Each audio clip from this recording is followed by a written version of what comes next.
Hello everyone, Assalamu alaikum. My name is Abdullah.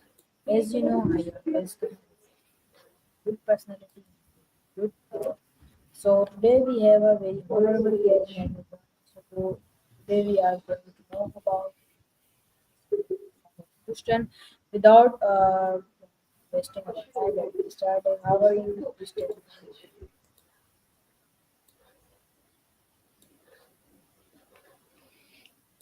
Yes, thank you so much, dear Ahad, for your kind invitation. And before starting, I would like to convey my heartfelt thanks and congratulations to Rehan School because you're doing incredible work.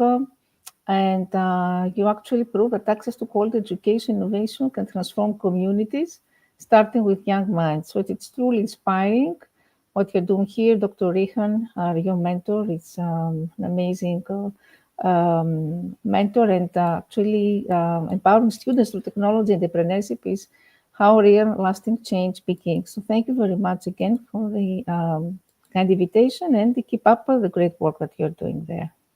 Okay, thank you so much for introducing me. So before moving on, Christian, I would like you to introduce yourself so people don't know you. They will know you. Mhm. So first, I will start by introducing myself. Who am I? I am Dr. Rania Lampou. I come from Greece, from Athens. Still here, I'm in the Greek Ministry of Education, where we're conducting this interview. Actually, I was appointed in the education public sector, at first in secondary education, and then I moved to primary education. And after some experimentation with a pilot and innovative programs, STEM programs, we'll talk about a period when STEM was not popular, was not well known. It was 2016. It was the year that STEM was introduced in Greece. So through these innovative programs and some many awards that I have received thanks to my school projects with my students. After this, I moved to as a Dutch teacher, the Greek Ministry of Education. I was many years in the Directorate of Education Technology and Innovation. Now I'm also collaborating with private schools. And apart from this, my activities on the national level are, very rich because I'm collaborating with many international organizations. I'm conducting many sessions, virtual sessions, and physical events with especially the privileged students in Africa, in Asia, in other countries in Europe. So my international activities are have been expanded, and thanks to my project that I'm trying to design and implement a project based on sustainable development goals, humanitarian projects, because my target is what I said before, always students who come from low economical background, students who don't have the same opportunities, equal opportunities like other children. So this is my main goal. And this is why I have dedicated a great part of my life in volunteerism. Here in Greece, I was appointed by governmental program as the National Ambassador of Volunteerism Education of the Greek Academy Volunteerism Help Hellas. And we try to create networks with Greeks all around the world who can help each other. We try to help students, children actually, with special education needs. And in general, we try to promote the vision, the message of volunteerism and service learning all around the world. Apart from this, I'm a Global Peace Ambassador, advocate for peace and social justice, and also I'm writing books, scientific books for children. Amazing, very nice. Thank you so much for the introduction. Okay, so my first question for you is, what subject does you teach? Yes, actually, as I mentioned before, I'm a STEM teacher, STEM instructor and researcher. an IC teacher trainer. This means STEM is the acronym of Science, Technology, Engineering, Mathematics. Is in general a relatively new concept in education. I think in Pakistan also has the latest year has started to become a trend. We talk about the combination of science, technology, engineering, mathematics in one project. So this includes physics, it includes astronomy, because I'm collaborating with the Greek Astronomy Space company. I forgot to mention that I'm working with the Greek Ministry of Education and also the Greek Astronomy Space company. This is related also with technology. So why pursuing a career in STEM? Why the subject? Because this has to do with a combination, I could say, of personal experiences, of curiosity, desire to make a positive impact, deep fascination with science, with engineering from a young age. Usually this sparks an interest in STEM education. So whether it's this, the excitement of understanding how the world works, how to solve complex problems, because STEM subject is all about solving complex problems, or witnessing the rapid advancements in technology, this passion forms the foundation for a career in STEM education. And because I love teaching to students, especially in a young age, because at an early age, especially preschool, and preschool, the early exposure, studies say that the early exposure to hands-on experiments of exploration, that would be the visit to science museum, for example, or a role model, influential teacher role model, all this make this subject, I think, very alive and fascinating for students. But apart from this STEM education, now the STEM subjects are, I think, the best way to prepare the next generation of innovators, of future leaders, the next generation of students who will tackle, who will be able to give solutions to global challenges such as climate change or healthcare or the ethical issues of AI. And this means what? That my task as educator through this STEM subject is to equip students with the critical thinking, with creativity skills, with collaboration skills needed for the future. And this is a key. This opportunity is a key motivation, especially for me. And let's not forget about the skills gap. I mean, all around the world, in Greece also, there is a lack of some professions like engineers, for example, a very low number, or the people who enroll in general STEM subjects, so for example, in science, computer science also. So we need to boost this science subjects and make attractive science to young children, because you are a young child, you know very well that usually the way science is taught is boring, is not interesting. So our task is to reverse the situation and make attractive and fascinating science to younger students. That's why teachers should be mentors, should be role models, those who support encouragement, who provide support, who provide inspiration, who can spark interest in STEM careers. And there are those who can this way break down barriers and encourage more equitable STEM opportunities. For example, girls. This is one of the things that I'm trying to do, to motivate young girls towards science careers, because already we know that there are gender-based violence, there are long-lasting biases and stereotypes still. The world of science is not friendly for young girls. And this way, I think we can prepare young children to become innovators, to encourage them to design, for example, device, to invent an app or a device, to give innovative solutions to our problems. So what I'm trying to teach is hands-on learning experiences, engaging hands-on learning experiences, experiential, what we call experiential learning, which includes, of course, innovative solutions. At the same time, this could include environmental sustainability. This could include the community-based learning also, because I'm trying to connect the students with other members of the community. That could be the mayor, that could be parents or experts from the STEM fields that are invited, that can share their success stories. So practical, we emphasize on practical real-world applications of knowledge, and how teach students how to apply theory in order to solve tangible solutions.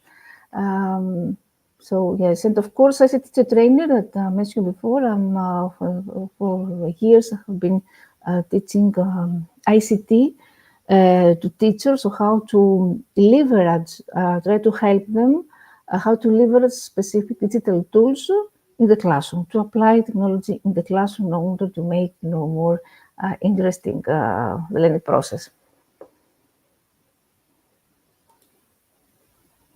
Okay, amazing. Thank you for your amazing answer. So my next question is, what is your role in green education? Yes, I mentioned that after this some awards and some distinctions, I was selected actually in 2019 among the best teachers in the world of the Global Teacher Prize by Varkey Foundation. And also some of my school projects were awarded by CERN, the European Organization for Nuclear Research. Then other awards came after. So after this, I became a Dutch teacher in the Greek Ministry of Education because I wanted to promote STEM vision, STEM philosophy that I mentioned before. How? Of course, first of all, I want to say that it was not easy. When I tried, I faced a lot of obstacles, especially bureaucratic obstacles, because it's not easy to convince the high officials in a period that I mentioned where the STEM was not popular. It was not easy to convince them why STEM is important. So I had written some suggestions and proposals, but this took approximately 6 months to 1 year in order to be approved by high officials, in order to convince them about the value of STEM. So I designed a circular where I try to invite students and schools from Greece to send us the innovative projects that they have implemented. And we receive these projects and we upload them on our website, Educate website of the Greek Ministry of Education. So why this is important? Because this worked as a repository, a depository of innovative projects, innovative ideas. So schools can see what other schools have done, what innovative ideas they have, so they can get inspired by this project. So this was my first initiative when it comes to STEM. The second initiative concerned, I think the most important, was the launching after the COVID pandemic of STEM workshops, physical workshops, which take place in these installations of the Greek Ministry of Education. So primary, secondary students are coming here and they get their training. They get experimentation with different materials, and they perform physics, astronomy, chemistry experiments, etc. So this is also one of my most important contributions here. And the Ministry of Education, I have also written an environmental program. In general, what I'm trying to do is to promote innovation. This is my role. Innovation through innovative teaching methodologies like inquiry-based learning, because STEM, it's all about how explore answers through research, through analysis, through experimentation, through project-based learning. So encourage students in projects that require applying STEM knowledge to solve problems. I mentioned about hands-on, of course, experiential learning, collaborative learning. So emphasize teamwork, peer-to-peer interaction, problem-based learning, because we center learning around complex problems that don't have a clear solution. And of course, what we call integrated STEM approach. The great STEM approach, because we try to integrate multiple STEM disciplines into a single cohesive learning experience. So what I want to say is that instead of teaching maths only, or science only, or technology as separate subjects, this approach, integrated STEM approach, blends all the subjects that I mentioned into interdisciplinary lessons where students can see the connections between these fields. So this is amazing. So, for example, a lesson could focus on building a bridge. If you ask the students to build a bridge, then what is happening? You require students to use physics, we talk about forces, maths, because it's about geometry and measurements, technology, the CAD software. So this is what I mean. In one project, you combine all these disciplines at the same time.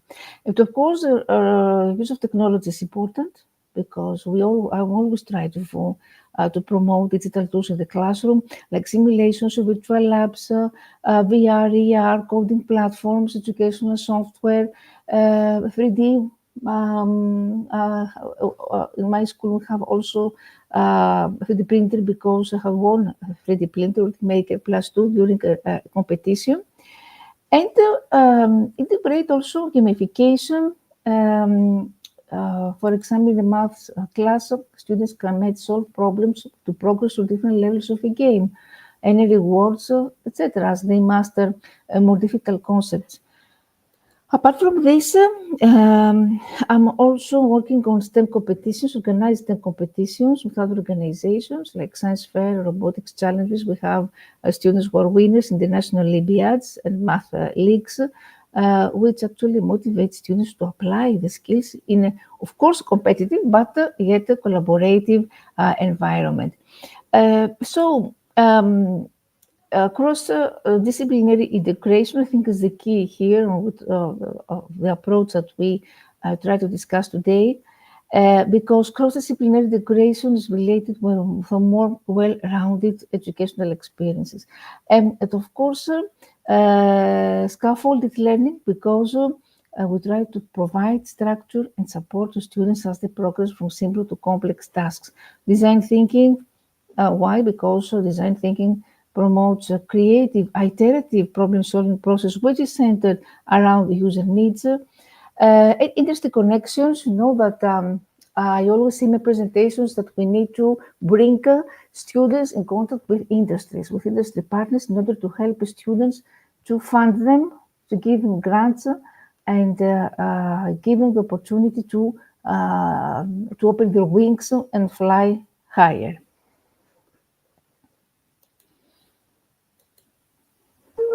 Okay, amazing. Thank you for your amazing answer. So my next question on your screen is, what else does you work beside the ministry?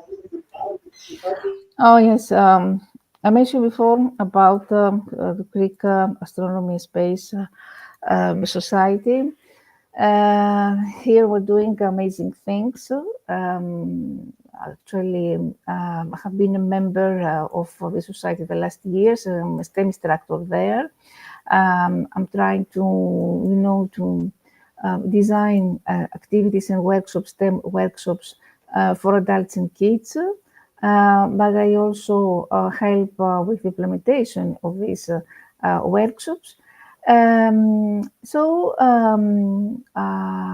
The first, my first priority here is how to promote, how to disseminate astronomical knowledge, how to diffuse astronomical knowledge, especially among the children. Already in Greece, we have many astronomical associations, and this shows that Greek people are actually thrilled with astronomical knowledge and in general with space.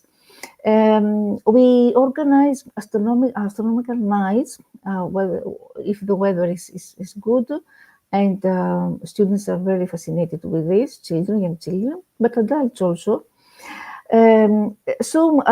Telescope observations. So we try to diffuse astronomy through observatory and educational activities, so telescope observations. And this why? Because this allows students to directly observe celestial objects like the moon, the planets, the stars, the galaxies, the telescopes. This creates a sense of wonder and curiosity. So night sky observation sessions, which help students make a personal connection with the cosmos. Solar observation using safe solar observation techniques such as solar filters or solar telescopes. This way, students can observe sunspots, solar activity, making the sun an exciting learning topic. We organize planetarium visits or simulators through virtual or physical planetarium visits, or we use software, virtual planetarium software like Stellarium or apps like Skyview, which allows students to explore the sky from any location. We collaborate with ESA, European Space Agency, and other organizations in order to promote international competition about space like AstroPi. We have, I mentioned before, many cases of students who are winners in international Olympiads.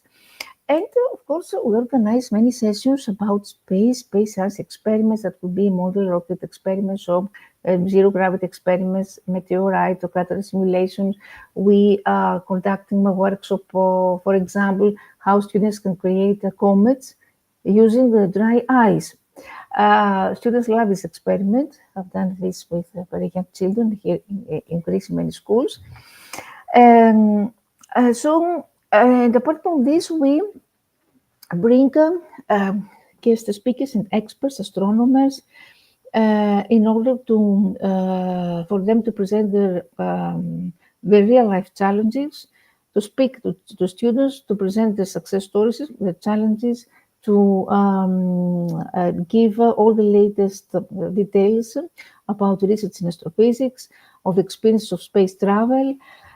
Apart from this, also we promote what we call citizen science, and this is important because if we engage students in citizen science projects where everyone can contribute to real astronomical research, this is amazing. This is the first start. It's, I could say, the initiation of young children to the world of science, the world of astronomy.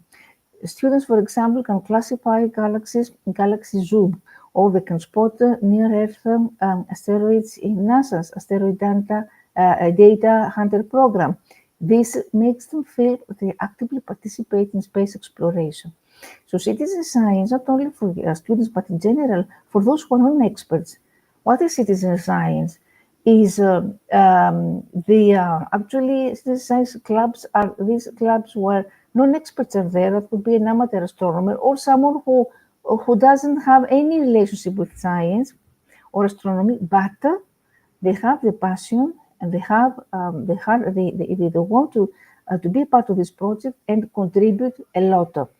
How I mentioned before, they can contribute with, for example, by classifying data. They can be involved in data collection. They help a lot with data collection, with monitoring sunspots. They can track satellite. They can help students develop research skills while contributing to ongoing scientific projects. And of course, we organize astronomical events, public viewing sessions, public stargazing nights, as I mentioned before, field trips, and times of visit to observatories, science museums. So many activities, because before in Greece in general there is a higher, interest in this. And I'm afraid to share with you today that very recently I got involved in a very innovative program, which is called Mission Shaktisat. It's an amazing program, space program, very innovative, pioneering, which is organized by Space Kids India, partner of India Research Organization. And what we're trying to do here is to involve 12 million girls from around the world, girls only, in a space mission. The space mission includes what? Students from 108 countries. For example, my students from Greece, girls from Greece, they have to study a MOOC, a course, And after the course technical training, the best student will go to India and get a practical training. We will build all together mini satellites, CubeSats, which will be sent to the moon, the lunar orbit through this mission as a part of the Chandrayaan 4. So you can understand it's a historically unique mission. Very excited to be part of this. Greek students will be part also. I mean, I've already mentioned that we talk about 108 countries who are already involved. And this, what is the goal of this program is actually to inspire young girls towards STEM-related careers, because girls, as I mentioned before, still face problems with gender-based violence, with gender-based stereotypes and long-lasting biases. Okay, very nice, amazing answer. So, time. Thank you so much, everyone, for listening.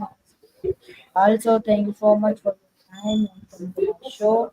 I hope everyone you learned something new about Rania, learned something new about this interview. Okay, everyone. See you soon. Allah Hafiz. Goodbye.